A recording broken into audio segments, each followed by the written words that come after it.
কারণটা আমাদের এখানে যে দীর্ঘদিন থেকে যে জমি, আমাদের যে দখলিত জমি বা জমির মালিক, এই আশেপাশে যে জমির মালিক আছে, সেই জমির মালিক সে তাদের নামে রেজিস্ট্রি করা পুকুর আছে, সেই পুকুর ভুতিয়ে আমাদের এখানে জমি জায়গা দালালরা এসে, সেই দুষ্কৃতীরা এসে সেখানে জমি জায়গা কেনাকাটা চলছে।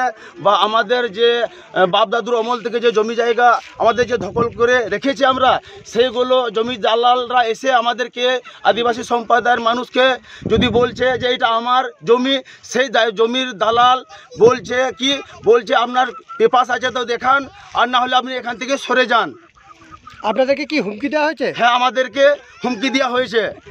সেই জমির মালিক বা জমির যে দালালি, জমির যারা নিতে এসছে সেই দালাল।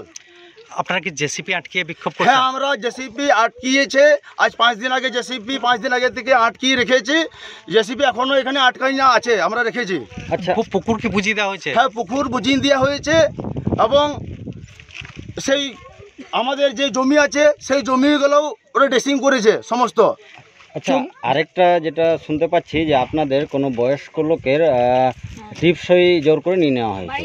হ্যাঁ, সেটা ওনার ছেলে বলল যে ওনার বাবা দীর্ঘদিন থেকে চাষ করে এসছে, সেই ছেলে বলছে আমরা বিক্রি করব না, আমরা 2 বছর থেকে জল পানি ভালো হয় নাই, তাই চাষ হয় নাই। দিয়ে জমির মালিক বলছে আমরা বিক্রি করব। বাবা বলছে, ছেলে বলছে আমরা বিক্রি করব না। ছেলে কথা বলে মালিকদের সঙ্গে, তখন ছেলেকে জমির মালিক বলে আপনাকে চিনি না। সে বাবাকে ডেকে নিয়ে যায় তাদের বাড়িতে, তাকে জোর করে টিপসই দিয়া করিয়েছে।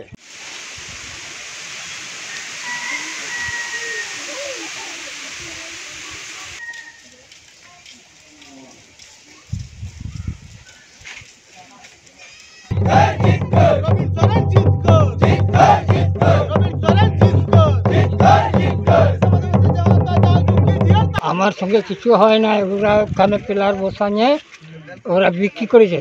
আমরা নিয়ে গেছি, আমার ছেলেটা গেছে, নিয়ে বলছে কে বিক্রি করেছে, পিলারগুলো কে বসাচ্ছে। ওরা বলছে, ইও বলছে না, ইও বলছে না, ইও বলছে না, আমরা করি না। তারপরে 4 দিন 5 দিন পরে আমাদেরকে ডাকতে ঘরকে গেলাম, নিয়ে জোর করে টিপসই দেওয়া করলো। হ্যাঁ, ওদের ঘরে। কারা কারা? হ্যাঁ, কারা? হ্যাঁ, কারা সেটা?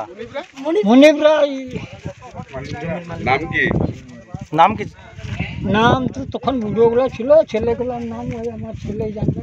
ভিডিওগুলো ছিল তখন থেকে। আমি আপনি কি চাষ করতেন? ভিডিওগুলো আপনি চাষ করতেন? হ্যাঁ।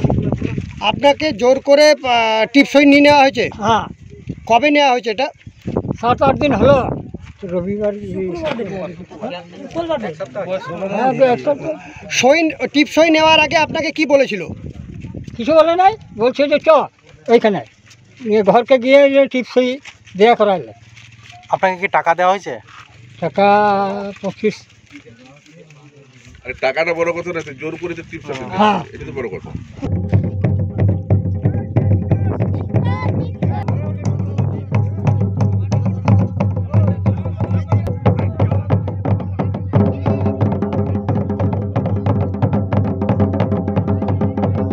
বিশেষ করে এটা দুবরাজপুর ব্লক এরিয়া, 1 নম্বর পৌরসভা ওয়ার্ড। এই জায়গায় দীর্ঘকাল ধরে মাঞ্জুরিয়া এলাকায় আদিবাসীরা বসবাস করেন। এই আদিবাসী সম্প্রদায় বসবাস লাগোয়ায় কিছু সৌন্দর্য ফুটবল গ্রাউন্ড আছে। সেই গ্রাউন্ডের সামনে অপোজিটে একটা পুকুর ছিল। সেই পুকুরটাকে অবৈধভাবে, অনৈতিকভাবে সেটাকে ভুতিয়ে দেওয়া হয়। সেই পুকুরে আমাদের গরু ছাগল পানীয় জল পান করে। সেই পুকুরে আমরা স্নানও করতাম। সেই পুকুরটাকে ভুতিয়ে আমাদের ফুটবল গ্রাউন্ডের অপোজিটেই 25 বিঘে এই মুহূর্তে জানা গেছে গ্রামবাসীর কাছে যে 25 বিঘের মতন জমি তারা ড্রেসিং করে রাস্তা বানিয়ে ড্রেন বানিয়ে প্লট ভাগ করে নিয়েছে, বিক্রিও হয়েছে নাকি শুনেছি গ্রামবাসীর কাছে। তারপরে এটার মধ্যে কি হচ্ছে না হচ্ছে এটা কিন্তু এই স্থানীয় লোক এবং গ্রামের লোক যারা গ্রাম লাগোয়ায় যেটা হচ্ছে এখানে কলকারখানা না কি প্রজেক্ট হচ্ছে সেটা কিন্তু জানা নেই। তার জন্যে আমাদের দিশম আদিবাসী পক্ষ থেকে সবাই নেতৃত্ব এখানে আমরা উপস্থিত হয়েছি। এই উপস্থিতে আমরা দেখি এই জায়গায় মা বোন এবং ভাই বোনরা সমস্ত ব্যক্তি আমাদের এই যে জায়গাটা ফিলিং হয়েছে সেই জায়গার মধ্যে আছে। এখন কি চাইছেন আপনারা? আমরা চাইছি যে জায়গাটা সৌন্দর্য যেমন ছিল আদিবাসী সম্প্রদায় দীর্ঘকাল ধরে তারা যারা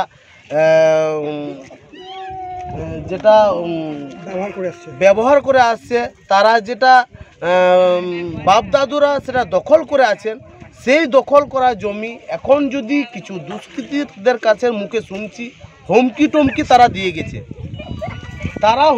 গেছে, কাগজ দেখালে তোমরা কথা বলো, না হলে এইখান থেকে তোমরা চলে যাও।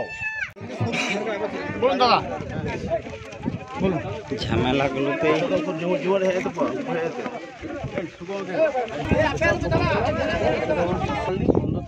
কাজ বন্ধ থাকবে, পরে আলোচনা করে যদি হয় একদম ওটা বসে বিষয়টা হলো সম্পত্তিটা আমার দাদুর সম্পত্তি, ঠিক আছে। দাদু মারা গেছেন, আমার বাবারাও মারা গেছেন, বর্তমানে আমরা মালিক, ঠিক আছে। আর ওটা আমাদের মানে অর্থনৈতিক অবস্থা খাওয়ার জন্য আমরা জমিটা বিক্রি করতে ইচ্ছুক, সেই জন্য আমরা জেসিপি লাগিয়েছিলাম। যদি ভুলবশত যদি পুকুরটা ওটা হিটটা ছিল না, ওটা আমার দাদুরাই চাষের সময় একটু কুড়িয়েছিল, সারা বছর জল থাকে না, চাষের চাষও দীর্ঘদিন চাষ হয় না। আমি আমার জ্ঞান অবস্থা আমি চাষ দেখি না এখনের মধ্যে, আর ধানও কোনোদিন পাইনি, ঠিক আছে। আর ধরুন জেসিপি চাষ যদি মাটি পড়ে থাকে, যদি পুকুর হয়ে থাকে আমরা ওটা পুকুর কুড়িয়ে দেবো, ওটা আমাদের কোনো দ্বিমত নয়। কিন্তু আমার সম্পত্তি আমাকে রিকভার, আমার প্রশাসনের একটা অনুরোধ যে আমার সম্পত্তি আমার ফেরত দেওয়া হোক। ওরা বেআইনি বা দখল করে দেবো কেন? আমার সম্পত্তি, আমার দাদুর সম্পত্তি, আমার পৈতৃক সম্পত্তি, আমার বাড়িতে হ্যান্ডিকে মেয়ে আছে, আমার বাড়ি ভেঙে পড়ছে, বাড়ির সংস্কারের জন্য আমাদের অর্থনৈতিক অবস্থা খাওয়ার জন্য আমরা জমি বিস্তি চাইছি আমরা, তাই আমার বাধাতে সৃষ্টি করছে। আমরা প্রশাসনের একটা অনুরোধ, আমাদের সম্পত্তি রিকভার করে দেওয়া, আমাদের বিক্রি করবো, আমাদের পয়সার দরকার।